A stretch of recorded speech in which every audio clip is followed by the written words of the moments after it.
So this story right here is very interesting to me, y'all. This is very interesting. So a former Fox News reporter is suing the network, and he's alleging that he was reprimanded for fact-checking election lies.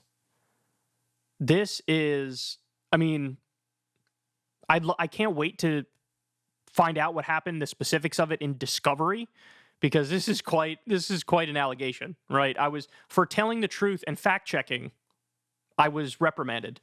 So they say, this is in Mediaite, a former Capitol Hill reporter for Fox News filed suit against the network for allegedly firing him in retaliation for speaking out against its false coverage of the January 6th insurrection, according to a new report.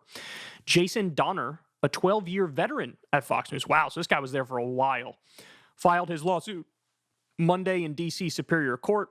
He accused Fox News of violating the D.C. Human Rights Act, including 3 counts of discrimination, retaliation, and wrongful termination. According to the Daily Beast's Jason Barragona, Donner claimed the trouble began when he was reporting from inside the Capitol on January 6th and told the Fox News control room to stop describing the rioters as peaceful. According to the lawsuit, Donner told Fox News control room, quote, "I'm your Capitol Hill producer inside the Capitol, where tear gas is going off on the second floor in the Ohio Clock corridor. Rioters are storming the building. Reports of shots fired outside the House chamber. I don't want to hear any of this fucking shit on our air ever again because you're going to get us all killed." God damn, son. Wow. He was spitting there. The suit alleges Fox News began to retaliate against Donner the following spring after meeting with Human Resources in August 2022 to further complain about Tucker Carlson's false reporting and the toxic environment it breeds at Fox News, which he says was the second time he'd complained about Carlson's January 6th coverage. Donner says he was eventually fired after calling in sick the following month. Quote, "This was a pretextual firing based on Donner's political views and affiliation. His refusal to report false information regarding the 2020 election on January 6th, and for his engaging in protected activity," the complaint says. Ultimately, Fox News wanted to purge the news division of any staff that would not get in line with the directive to only report information that appeased the Trump supporters and former President Trump. See, we learned a lot about this in like the defamation trial. What was it, Smartmatic or Dominion? One of those. We learned that they actually were panicking behind the scenes. Like the Fox people were like, oh my God, we're going to lose out to Newsmax and One American News Network, and we need to lie to appease Trump to make him feel like, you know, we're with you because that's who our base is, that's who our audience is, and we don't want to lose our audience. And this was directly from Tucker Carlson and many of the other hosts. And so this guy was like, well, I went out there and told the truth, and there was retaliation over that. Donner also claimed he was reprimanded for a November 2020 tweet fact-checking the infamous Rudy Giuliani press conference alleging rampant voting machine fraud. Fox News filed a notice Monday requesting that the case be moved to the United States District Court for the District of Columbia, according to Barragona. Fox News famously settled a $787.5 million suit with Dominion Voting Systems over false election claims that Carlson claimed led to his firing. The network also settled with former Carlson producer Abby Grossberg for $12 million in her suit alleging a hostile workplace. Fox News will soon face off with Smartmatic, which filed a $2.7 billion defamation suit over election lies. The network did not respond to requests for comment. Okay, so look, we'll point out, with Abby Grossberg suing, getting $12 million. By the way, previously, like a decade ago or whenever it was, you had a bunch of Fox News female hosts who sued for, you know, sexual assault or harassment or whatever it was, and many of them got settlements too. So look, it is possible, it's certainly within the realm of possibility, that this guy is just trying to get a payday, basically on the way out the door, and he knows the way to do it is just to sue them, and they'll settle out of court, and I'll get millions of dollars. That's certainly possible. But to be fair, his story does sort of line up with what we already know was going on behind the scenes at Fox News, right? And if his story is true, I need you to think about the ramifications of this, that you have what's supposed to be a news network.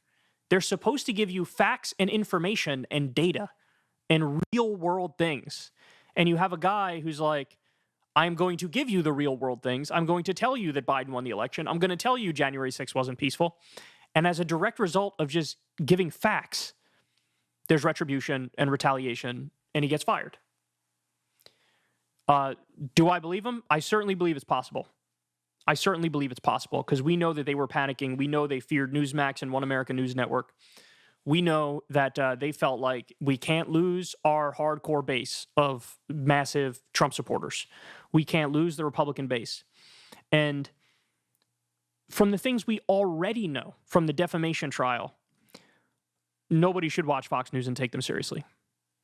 Because literally what their whole business model is let me pander to the mob. I'm going to do confirmation bias and just tell you what you already believe and want to hear. And I'll try my best to like fluff up your worldview and put a nice little flower on it to make you feel like this is, I'm right. I'm right in every single bias and gut intuition I have. And this really does a disservice to the country, man. I mean, I seriously can't get, how much damage has Fox News done over the course of its existence to the body politic in this country? Because it's hard to engage with people who are really drunk on this sort of stuff. It's hard to engage with them in any serious way because they just live in a totally different reality. And they, to them, it's like Antifa actually did January 6th, so blame the left. And actually, it wasn't Antifa, it was our people, but you know what? It was based what our guys did because they're patriots trying to take it back. Like, it's just totally different world. A lot of these people still believe Trump won the 2020 election, and the brainwashing is so severe. And that stems from people trying to appease the most psychotic fringe in the country. And then you have a Republican Party that mirrors this, right? Over half the Republicans who ran in the last midterms were election deniers. And you're really playing with fire. You're really playing with fire. Because what happens when these psychos eventually win? And what are they going to do with the country? What is Trump going to do with the country again? And these are the people who are supposed to hold him accountable. The people who, when they tell the truth, they get fired. No, nobody should watch Fox News. Nobody should listen to a goddamn word they say. Their role in the media landscape is clear. They are the Republican Party propaganda network and the Trump propaganda network. In the same way, I'm not letting the MSNBC off or CNN off. They're largely the Democratic Party propaganda network. You have to cut through the BS and look for the truth. And the truth was too uncomfortable for their audience, so they pandered to the audience. And if somebody dared said the right thing, they got fired. By the way, Leland Vittert, the guy who's now at News Nation, same thing. He was telling the truth about Trump and January 6th and the election, and that's why he was let go from there, and now he's on News Nation, probably making less money, having much less cultural relevance. Last time there was any story about him at all, it's when Crystal absolutely destroyed him in a debate on Israel. But that's a guy who told the truth about Trump, and there were consequences as a result of it. He was off the air. And so now it's a culture of obedience, fall in line, and just say the thing that they want to hear. And that is a horrible, how can anybody be a truth teller, a free thinker? How can anybody, think outside the box, say things that are unorthodox but true? You can't do that in this environment. It's just rank propaganda day in and day out, and this is another example of it here. Hey, y'all, do me a favor and like and subscribe. It helps out big time in the algorithm. Click the bell as well for notifications when videos drop, and watch that video on screen right now. You know you want to.